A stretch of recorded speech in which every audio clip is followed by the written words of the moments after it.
మద్దూరి రామకోటిరెడ్డి.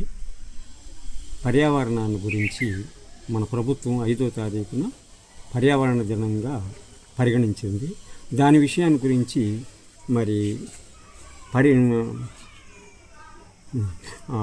పర్యావరణాన్ని గురించి పారిశుద్ధ్యం పర్యావరణాన్ని గురించి నేను చెప్తాను. మరి దీంట్లో మరి వాయు కాలుష్యము చాలా ప్రమాదకరంగా ఉంది. మనం చెట్టు నాటినంత మాత్రాన ఆ పొగ చెట్టు ఏం చేయలేదు. చెట్టు ఓన్లీ కార్బన్ డైఆక్సైడ్ తీసుకోగలదు కానీ కార్బన్ మోనాక్సైడ్ని తీసుకోలేదు. అందువల్ల చెట్టు నాటినంత మాత్రాన కాదు. పొగ రాకుండా వాహనాలని తగ్గించి సైకిలు, కాలినడకన, గుర్రపు బండి, ఎద్దుల బండి వీటితోటికైనా మనం కానీ ప్రయాణం చేయగలిగితే వాయు కాలుష్యం తగ్గుతుంది. ప్రతివాడు కూడా గేదెలు తోలుకొని పోయేవాడు కూడా బండి వేసుకొని వస్తుండు. సిగరెట్ కావాలన్నోడు కూడా కొట్టుకాడికి బండి వేసుకొని వస్తుండు. కాలుష్యాన్ని కలిగిస్తున్నారు. అట్లా కాకుండా కాలినడకన, సైకిలు, మరి గుర్రపు బండి, ఎద్దుల బండి ఇట్లాంటివి కానీ వాడేటట్టు అయితే వాయు కాలుష్యము తగ్గుద్ది. రెండవది నీటి కాలుష్యము ఎట్లా అంటే నీటి కాలుష్యం ప్రతి ఇంటికి దొడ్డి ఉంది. ఆ దొడ్డిలో ప్రతి వాళ్ళు కూడా కాలుష్యమైనటువంటి మలమూత్రాలని ఇతర వాటిని కూడా దాంట్లో నుంచి భూమిలోకి పంపిస్తున్నారు. ప్రతి ఇంటి నుంచి భూమిలోకి వెళ్తుంది. దాన్ని ఆ భూమిలోకి వెళ్ళినటువంటిది ఓట ద్వారా మరలా మనకి బోర్లోకి వస్తుంది. ఇది పెద్ద నీటి కాలుష్యంలో పెద్ద కాలుష్యం అన్నమాట. దీన్ని నివారించడానికి ఎవరి తరమైంది కాదు. మూడోది ఆహార కాలుష్యములో పక్షులు పండు తింటున్నాయి, గేదెలు గడ్డి తింటున్నాయి. అవి పక్షి కాయల్ని పండ్లని ఉడకబెట్టుకొని తింటంలా, గేదె గడ్డిని ఉడకబెట్టుకొని తింటాడు, మానవుడు విత్తనాలను ఉడకబెట్టుకొని తింటాడు.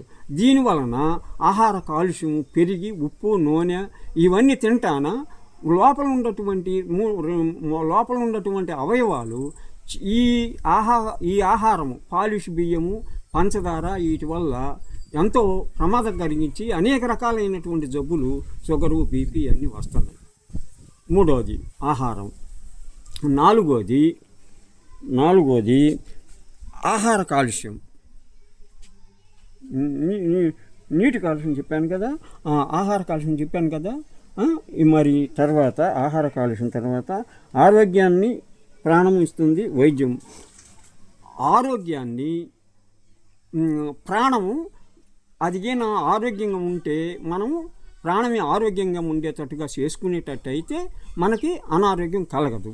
కానీ వైద్యం వల్ల ఏమవుతుందంటే ఉదయము 3 బిళ్ళలు, మధ్యాహ్నం 3 బిళ్ళలు, సాయంత్రం 3 బిళ్ళలు వేసుకున్నందువలన ఇవి ఏం చేస్తాయంటే లివరు తన పరిధిలోనే ఆ బిళ్ళల్ని అరిగించగలరు. మిగతా బిళ్ళలన్నీ ఏమవుతాయంటే అది కొవ్వు రూపంలో ఉండి ఆ కొవ్వును కరిగించలేక కణాల్లోకి రక్తం ద్వారా కణాల్లోకి వెళ్ళినప్పుడు కణాలు చనిపోతున్నాయి.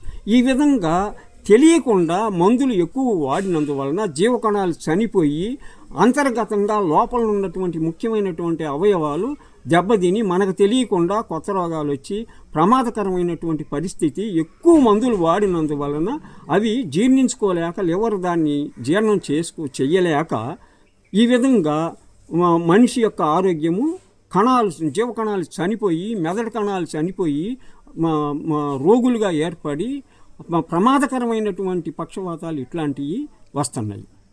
వైద్యం వల్ల మనం పరిమితంగా వాడితే సరిపోదు కానీ ఎక్కువ బిళ్ళలు కానీ వాడేటట్టు అయితే చాలా ప్రమాదకరము. అందువలన వైద్యం వల్ల ఒరిగేది లేదు.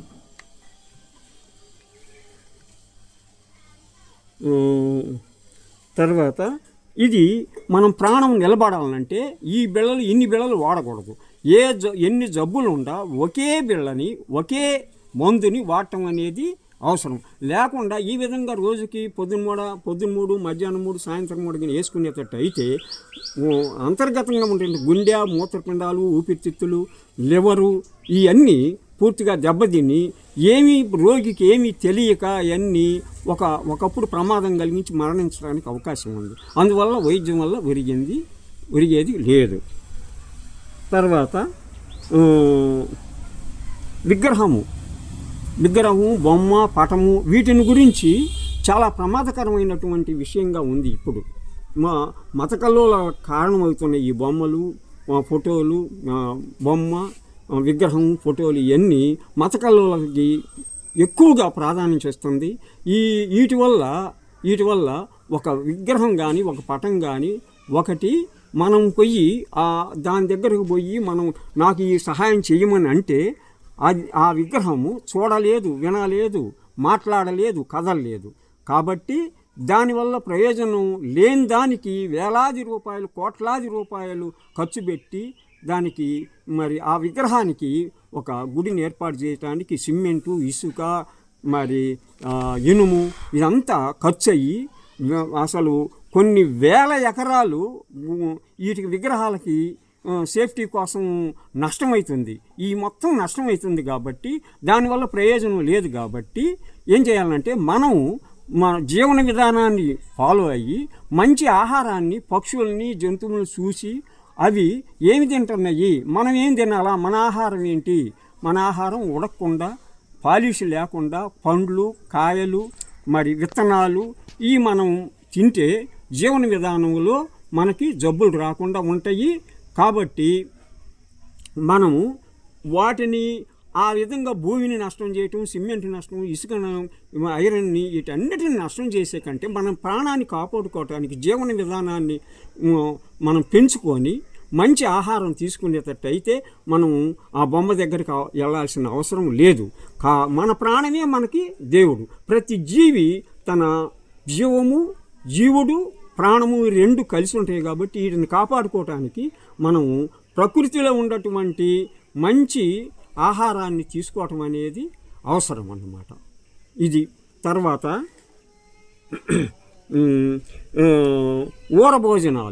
ఊరభోజనాలు ఒక మనిషి చనిపోతే పెళ్ళికి వీటికి ఊరభోజనాలు పెడతారు. దాంట్లో ఫుల్లుగా పాలిష్ పట్టినటువంటి బియ్యం వాడటము, దాంట్లో ఉప్పు కారాలు ఎక్కువగా వేయటము, వీటన్నిటి వల్ల ప్రతివాడు భోజనం అని వెళ్తుండే కానీ వీటి వల్ల నష్టాన్ని అనేది గుర్తించలేని పరిస్థితిలో ఉండారు. కాబట్టి ఊరభోజనాలు అవి పనికిరాదు.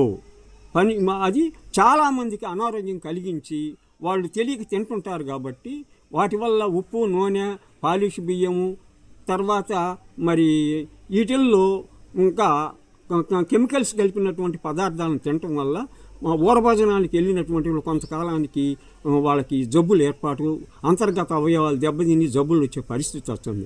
అందుకని ఊరభోజనాలు లేకుండా పండ్లు, కాయలు ఇట్లాంటివి పంచేటట్టు అయితే వాళ్ళకి ఆరోగ్యం కలుగుద్ది, అనారోగ్యం కలగకుండా ఉంటుంది. ఈ కలుషితాన్ని తగ్గిస్తే మనము దాన్ని ఏదంటారు, మనం ఇప్పుడు చెప్పుకునేది అది కాలుష్య నివారణ, పర్యావరణ పరిరక్షణకి వీటిని ఈ కాలుష్యాన్ని, నేను చెప్పినటువంటి కాలుష్యాన్ని కానీ తగ్గించగలిగేటట్టు అయితే మనకి ప్రతి మానవుడు ఆరోగ్యంగా జీవించగలడని ఈ మన పర్యావరణ దినం సందర్భంగా నేను ప్రజలకు నేను అందిస్తున్నాను.